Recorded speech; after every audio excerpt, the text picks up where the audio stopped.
Di pa kami makaakyat dahil inabot kami ng ulan dito sa Pitwason, Cubao. Bago yung tarpaulin na ikakabit namin. Maulan pa.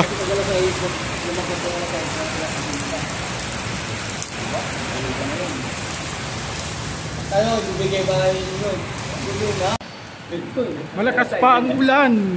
Di pa kami makaakyat. Sa pinto yan. Pinti.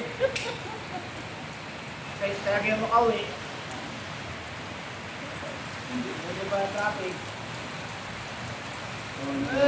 So ayan, iakit na namin tong bagong tarpaulin na kakabit namin dito sa Pitwason, Cubao, Quezon City.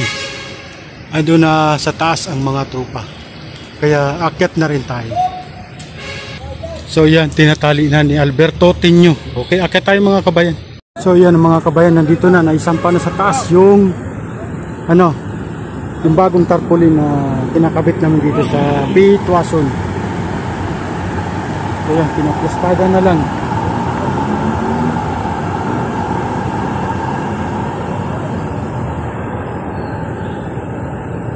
So yan,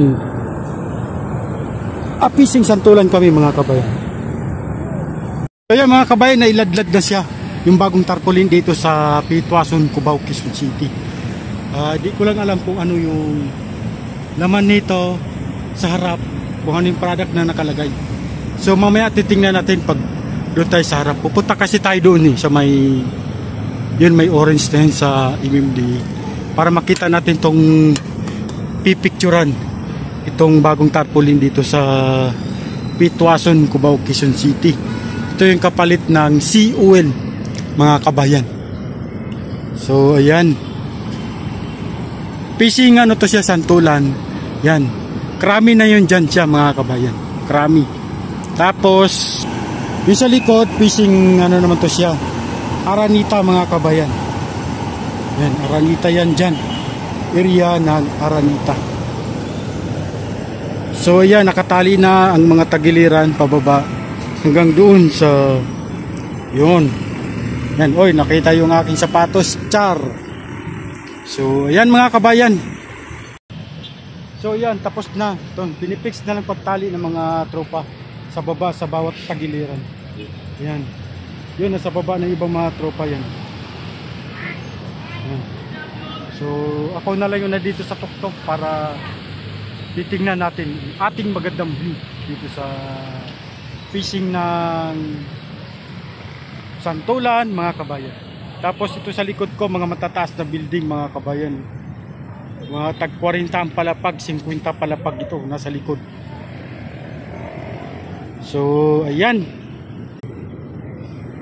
bababa na tayo mga kabayan kasi ang mga kasama nandun na sila sa baba. Yan, yan okay. Yun sa harap naman ang atin titingnan kung ano yung itsura, kung ano yung product na nakalagay dito sa tarpaulin na ito mga kabayan. Tara, bababa na tayo. Yan, ito ngayon yung daanan ko. Yan, ito yung daanan namin yan, hagdanan, pababa na yan mga kaibigan. So yan, yung mga tropa na sa baba na sila. Okay, tara, baba tayo. So yan mga kabayan, ito yung aming nakabit. Ang tarpaulin pala na ito ay Bonavita. Ano to siya, gatas? Gatas ba ito? Meron siyang guyabano, santol, malunggay at stevia. Stevia ba yan? Basta may mga siya, mga herbal na mga prutas yan. So ayan, yan yung tarpaulin na bagong kinabit dito sa Cubao, Quezon City mga kabayan. So yan mga kabayan, Bonavita. Yan ang tarpaulin na kinabit namin dito sa Quezon City, sa Pitwason mga kabayan. Tapos doon pupunta naman tayo doon sa may harap mga kabayan. So yun mga kabayan, dito na tayo sa harap ng EDSA para magpicture dito sa Bonavita na tarpaulin na aming kinabit. Zoom natin ng konti. So yan, zoom natin ng konti. Bonavita yan mga kabayan. Meron siyang meron siyang guyabano, santol, malunggay, at iba pang mga herban na halaman. May duhat pa nga oh. So yan mga kabayan. Okay, maraming salamat mga kabayan. Thank you po. Thank you for watching. And God bless po. Ingat po sa lahat po ng aking mga followers and subscriber. Bye bye po. God bless. God bless.